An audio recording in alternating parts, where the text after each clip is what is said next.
오늘부터 로마서를 통한 변화의 시작 12번째 시간을 갖도록 하겠습니다.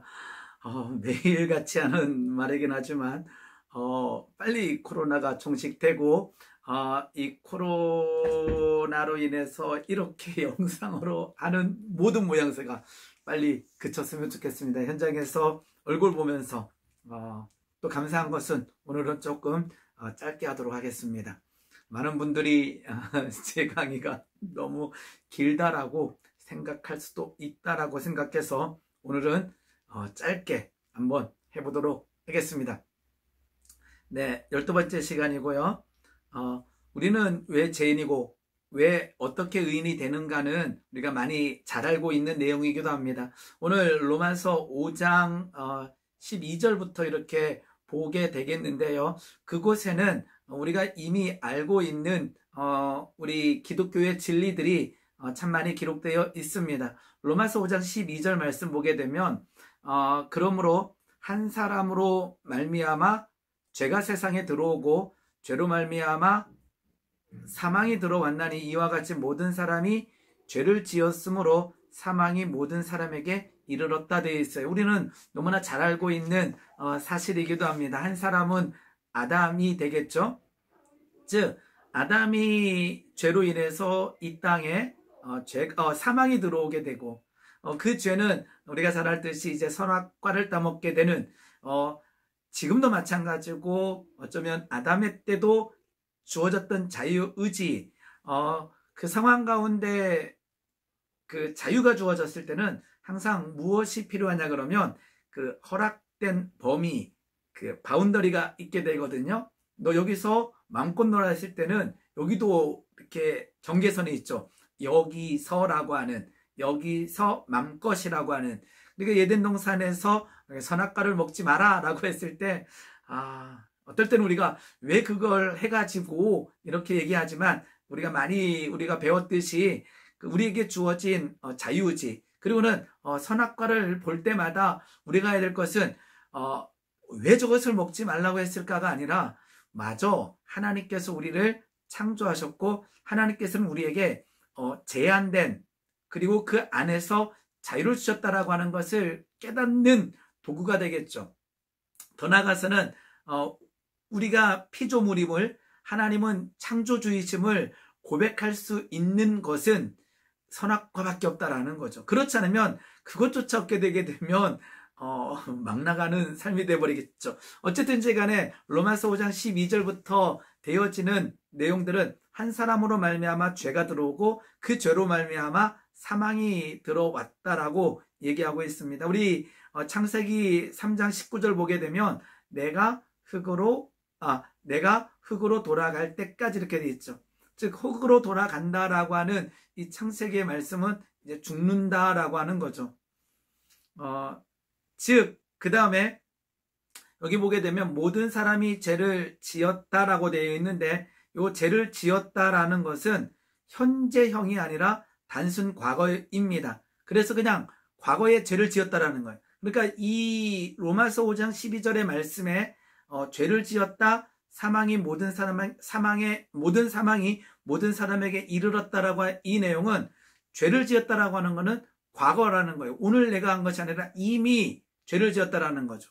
즉 우리가 원죄를 가지고 태어났다라고 하는 그 말씀입니다. 그래서 이것은 오늘 내가 죄를 지었기 때문에 사망한다가 아니라 이미 죄를 지었다라고 과거 동사로 되어 있습니다. 그리고 5장 19절에도 비슷한 말씀이 있죠. 한 사람 아담이겠죠. 순종하지 아니함으로 많은 사람이 죄인 됐다라고 하는 거죠. 실은 이 원죄 교리는 이성의 눈으로 보면요 해석할 수는 없습니다. 해석할 수가 없는데 그래서 우리는 믿음으로 그냥 받아들여야 되는 거죠. 자, 원죄로 인해서 우리가 지금 겪고 있는 것은 모든 사람에게 아까처럼 아담이 죄를 범했으니까 아담뿐만 죽은 것이 아니라 아담의 죄로 인하여 우리 모든 후손들, 자손들은 죄인이 됐고 그 결과, 그 증거가 되기도 하겠죠. 오늘 모든 사람이 차별 없이 죽는다라고 하는 이 자체는 모든 사람이 죄를 범했다라고 하는 것과 그 논리적인 관계가 되어 있습니다. 즉 아담이 죄를 지었으니까 아담이 죽고 나머지는 우리는 선악과에서 선악과를 먹지 않았어 했기 때문에 우리는 죽지 않는다, 이게 아니라 아담의 죄로 인하여 모든 사람이 죄인이 됐고 사망에 이르렀다라는 것은 현재 우리가 그러하다는 거죠. 우리는 죽을 수밖에 없는, 우리 많은 사람이 그러잖아요. 예언에 대해서 얘기할 때 내가 예언할 수 있어. 어떤 예언이냐 하게 되면 모든 사람은 죽는다라고 하는 거죠. 자, 로마서 5장 13절 보게 되면 율법이 없었을 때는 죄를 죄로 여기지 아니하였다. 이건 인간의 관점인 거죠. 율법이 없으니까 이제 우리는 죄가 아니다라고 하지만 하나님의 관점에서는 죄인이라는 것입니다. 14절 보게 되면 그러나 아담으로부터 모세는 이제 율법이 나올 때 신의 산까지 이야기를 하고 있는 거죠. 즉 율법이라고 하는 것은 출애굽 이후에 신의 산에서 하나님께서 모세를 통해서 이스라엘 백성들에게 주셨기 때문에 그 전에는 율법이 없었어요. 즉 율법이 없었기 때문에 율법을 모르면 실은 율법을 알아야 죄가 되는 거죠. 이러이러한 것이 죄다라고 했을 때 죄가 되는 거죠. 그런데 율법이 없었을 때에도 하나님께서 우리에게 양심을 주셨고 우리가 율법이 없기 때문에 이것은 죄가 아니다라고 말할 수 있는 것은 우리의 입장이지 하나님의 입장이 아니라는 것입니다. 즉 아담으로부터 모세까지 아담이 범죄와 같은 죄를 짓지 아니한 자들, 우리들이, 그러니까 아담 외에 다른 사람들인 거죠. 그런데 그들에까지도 아까처럼 사망이 왕노릇하였다. 즉 그들에게도 사망이 들어갔고 그 사망이 왕노릇하고 있다라고 성경은 명확하게 얘기하고 있습니다.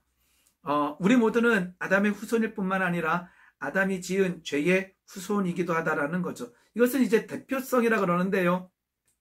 성경에 보게 되면 이 아담 외에 다른 대표성이 있습니다. 즉 노아의 후손 함, 이제 가나안은 저주를 받는다라고 하는 말씀이 있게 되죠. 즉 그 노아 앞에서 노아가 술을 취해서 벌거벗었을 때에 함이 실수를 하게 되죠.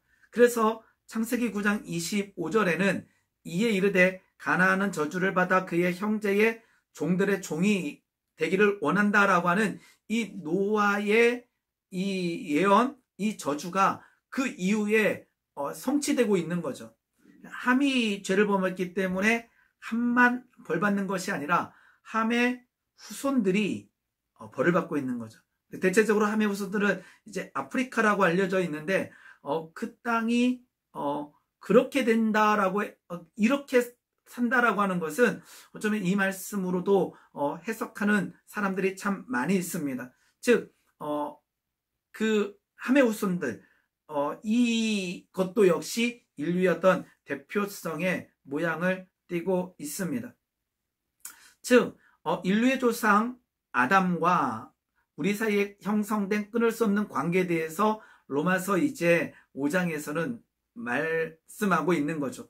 5장 이제 아까 오늘 12절부터 쭉 보고 있는데요. 이 내용은 거의 일맥상통합니다. 15절 보게 되면 한 사람의 범죄로 인하여 많은 사람이 죽었은즉 아담의 범죄로 인하여 우리 모두가, 16절 보게 되면 심판은 한 사람으로 말미암아 정죄에 이르렀다. 17절 보게 되면 한 사람의 범죄로 말미암아 사망이 그 한 사람을 통하여 왕노릇하였다. 18절에 한 범죄로 많은 사람이 정죄에 이르렀다. 이렇게 계속 아담의 범죄로 인해서 우리 모두가 죄인됨을 얘기하는 거죠. 이것은 너희들 이제 죄인 됐으니까 저주받고 죄인이니까 무너진 삶을 살라라고 하는 것이 아니라 5장 6장에서 보여주는 모든 말씀은 그러한 죄인에서 구원받았다, 그러한 죄인에서 의인이라 칭해졌다, 그러한 죄인에 묶여있는 것이 아니라 이제 예수 그리스도로 말미암아 우리는 구원받은 자들이다라고 하는 것을 말씀하기 위해서 이 모든 사람이 죄인이다라고 하는 것을 말씀하고 있습니다. 누구로 인해서? 아담의 죄로 인해서 그러하다라는 거죠. 그러면서 14절 말씀 보게 되면 오실자의 모형이 바로 아담이라고 되어 있습니다. 그러니까 우리가 아까처럼 이해되지 않는 것 중에 하나가 어떻게 아담의 죄가 우리의 죄가 되지? 그런데요, 이것은 하나님의 법칙이라는 거죠. 그런데 더 놀라운 것은 오실자의 모형 아담이잖아요. 그러면 오실자는 누구인가요? 예수 그리스도인데 아까처럼 아담에게 한 사람의 범죄로 인하여 인류 전체에게 죄인, 사망이 된 것처럼 이 오실자의 모형인 아담으로 인해서 그렇게 된 것처럼, 즉 오실자 예수 그리스도로 말미암아 구원의 모습도 동일한 법칙이 들어가는 거죠. 즉 우리가 예수님으로 인하여 구원받는다라고 하는 것은 예수님이 십자가에 달려 죽었으면 예수님만 구원받아야지, 이렇게 논리를 편다면 앞에 논리도 그렇게 되는 거죠.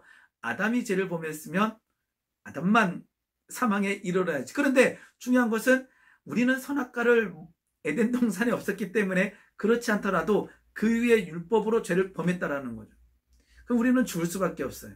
그러면 살아나는 방법은 아까처럼 오실자의 모형 아담을 통해서 죄가 들어왔던 것처럼 예수 그리스도를 통하여 구원이 들어오고 생명이 들어오고 빛이 들어오게 된다라는 거죠. 둘 다 우리는 한꺼번에 취하는 거죠. 아담으로 인해서 죄인 됐고 예수 그리스도로 말미암아 이제 죄의 굴레에서, 그 사망의 굴레에서 노임받는, 구원받은 생명의 자녀가 됐다라는 거예요. 이 기쁨 다시 회복되기를 소망해 봅니다. 즉 예수님 역시 백성의 새로운 대표가 된다라는 거죠. 어떤요? 구원의 통로가 된다라는 것입니다. 장차 오실 그리스도를 믿는 자의 머리가 된다라는 거죠. 고린도전서 15장 22절 보게 되면 아담 안에서 모든 사람이 죽은 것 같이 그리스도 안에서 모든 사람이 삶을 얻으리라. 얼마나 놀라운 말씀입니까? 아까처럼 원죄라고 하는 것이 이성의 관점에서 이해되지 않는 교리이고, 중요한 것은 더 나아가서 예수 그리스도의 보혈의 놀라운 능력을 믿기만 하면 구원받는다는 것도 실은 이성적이지는 않죠. 그런데 하나님께서는 이처럼 굉장히 쉬운 방법으로 우리가 이제는 죄의 굴레, 사망에 묶여있는 자가 아니라 생명, 그리고는 삶을 얻고 구원의 은혜 가운데 들어가기를 하나님께서는 원하신다라는 거죠. 아담 안에서 죽었다라는 것은 그리스도 안에서 살았다라고 하는 것과 동일한 내용이 되는 것입니다. 우리는 아담 안에서 흙으로 돌아갈 수밖에 없는 존재가 됐지만 예수 그리스도 안에서 이제는 다시 생명을 누리고 복을 누릴 수 있는 자로 탈바꿈했다라는 것입니다.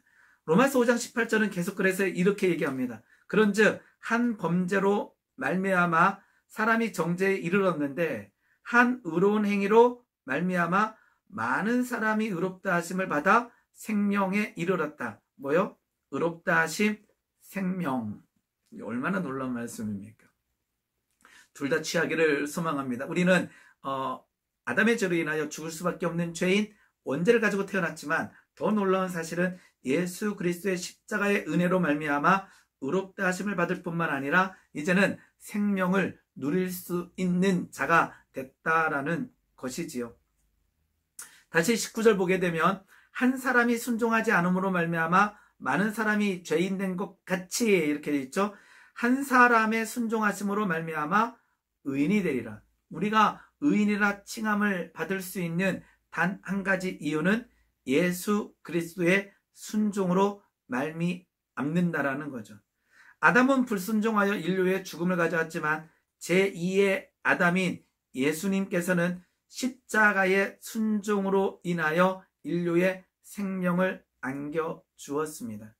그러면 아담의 죄, 그 사망에 묶여 사실런지요? 아니면 이제는 믿음으로 예수 그리스도로 말미암아 우리에게 생명, 은혜가 들어왔다는 것을 취하고 누리실런지요? 누리셔야 됩니다.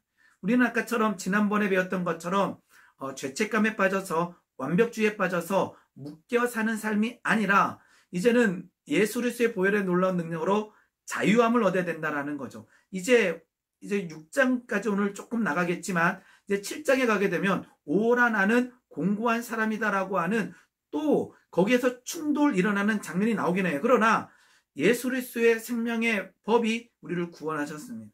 이것을 믿고 기쁨을, 즐거움을 취하는 주의 백성 되길 원합니다. 즉 예수 믿는 것은요, 죽음이 아니라 생명을 얻는다라는 거죠. 생명을 누리는 거죠. 몇 번 얘기했지만, 지난주에 설교를 했지만, 예수님을 믿노라면서 안뜰에 있는 자는요, 그건 누리는 게 아니에요. 그것은요, 안뜰에서 지성소에 있는 사람들을 판단하고 비판하기 쉽고요. 야, 저 사람이 저 지성소에 하나님 앞에 나간다고? 말도 안 되지. 이거는 믿음 없는 소리랑 똑같은 거예요. 그리고 아까처럼 나 예수님을 믿습니다. 하나님을 믿습니다. 예수 그리스도의 보혈의 놀라운 능력을 믿습니다 하면서 지성소에 담대하게 못 나가는 것, 하나님 앞에 예배 자리에 담대하게 못 나가고 저 뒤에서 나 같은 죄인이 이렇게 하는 것도요, 믿음으로 취하는 행동이 아니라는 거예요.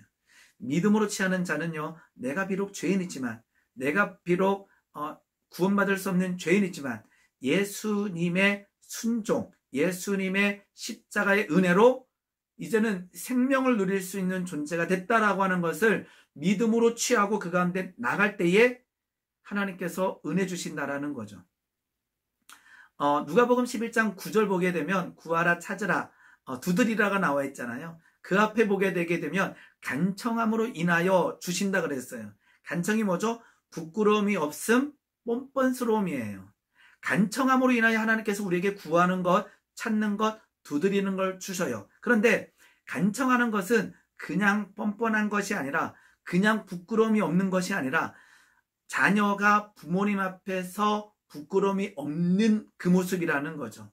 그러니까 아무런 관계없이 그냥 무턱대고 나가는 게 간청, 부끄러움이 없음, 뻔뻔함이 아니라 내가 자녀임의 권세가 회복됐을 때 그 회복된 그 믿음을 가지고 아버지 앞에 나아가는 것이 부끄러움이 없음, 뻔뻔함, 간청한다라는 거죠. 그러니까 구하고 찾고 두드리는 것은요, 그냥 힘쓰는 것이 아니라 믿음이 전제돼야 돼요. 어떤 믿음이요?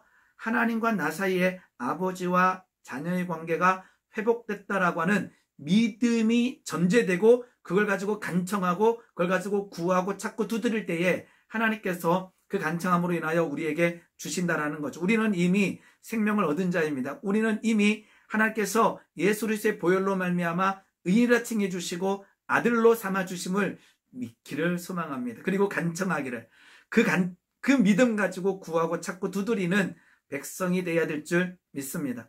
그게 바로 로마서 5장에서 말하는 은혜가 되는 거죠.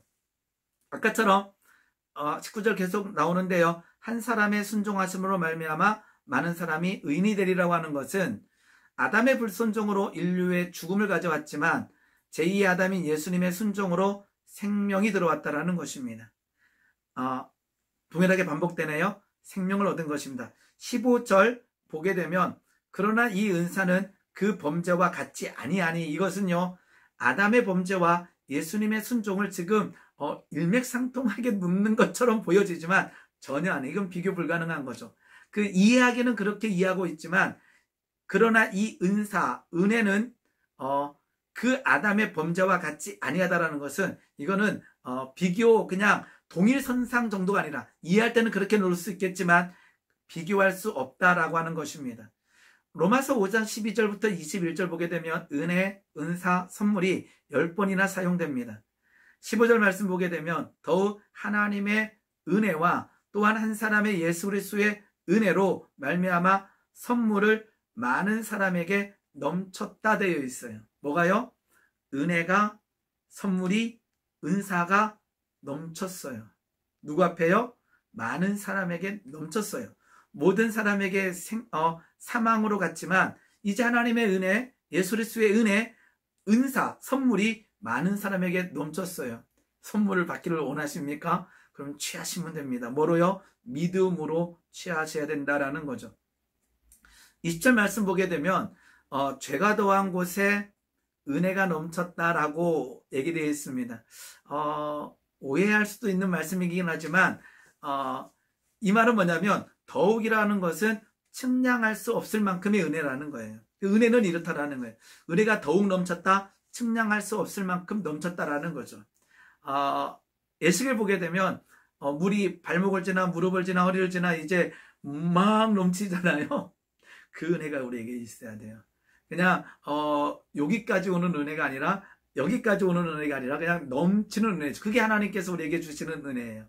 요한복음 1장 16절에 은혜 위에 은혜로라. 얼마나 놀랍으니 은혜 위에 은혜. 하나님께서 주시는 은혜가 한량 없는데 막 주신다라는 거죠. 얼만큼요? 넘칠 만큼, 더욱 넘칠 만큼, 측량할 수 없을 만큼 넘치는 것이 바로 하나님의 은혜입니다. 누가 받나요? 믿음의 자, 취하는 자가 받는다라는 거죠.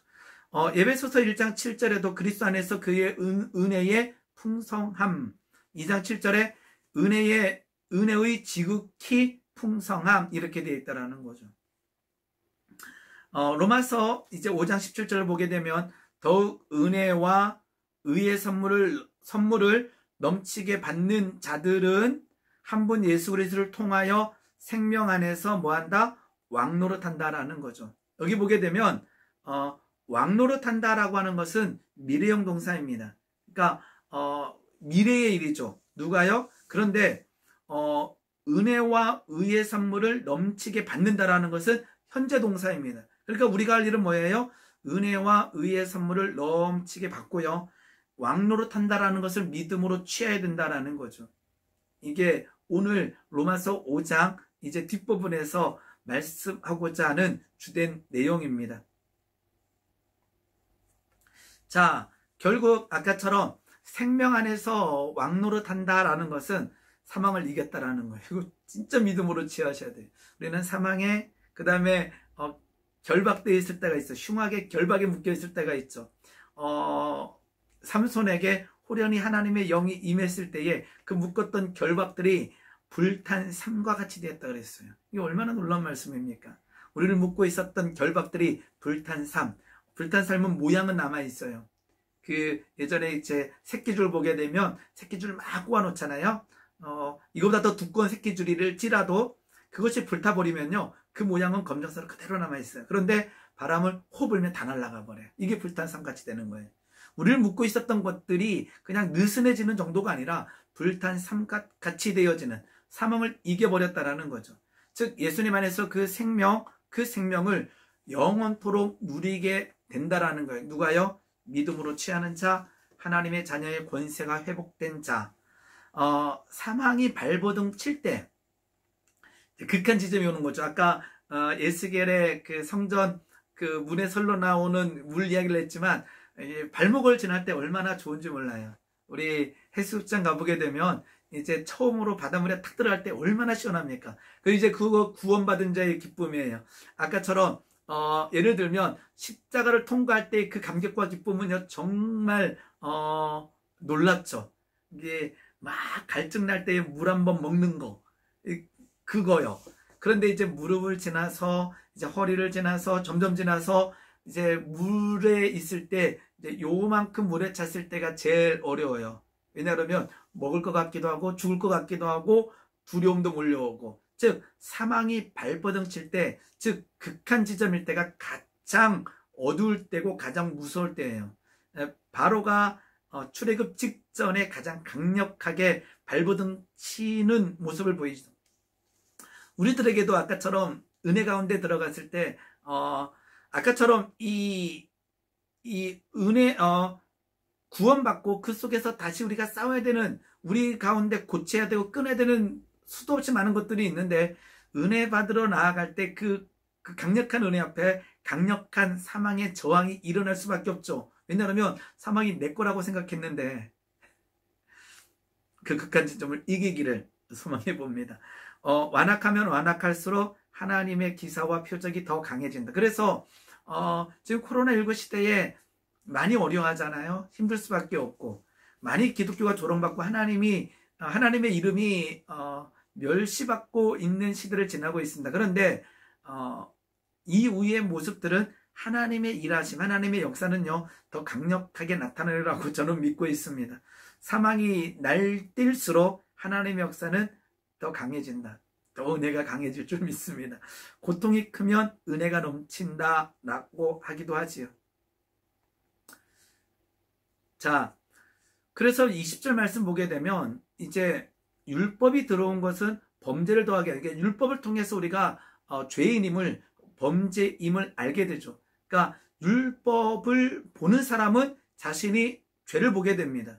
그런데 아까처럼 누가 은혜가 있냐 그러면 율법이든 뭐든 죄인인 것을 내가 인정하는 자가 실은 더 커다란 은혜를 누릴 수 있다라는 거죠. 죄가 있는 곳에 은혜가 넘치는 거죠.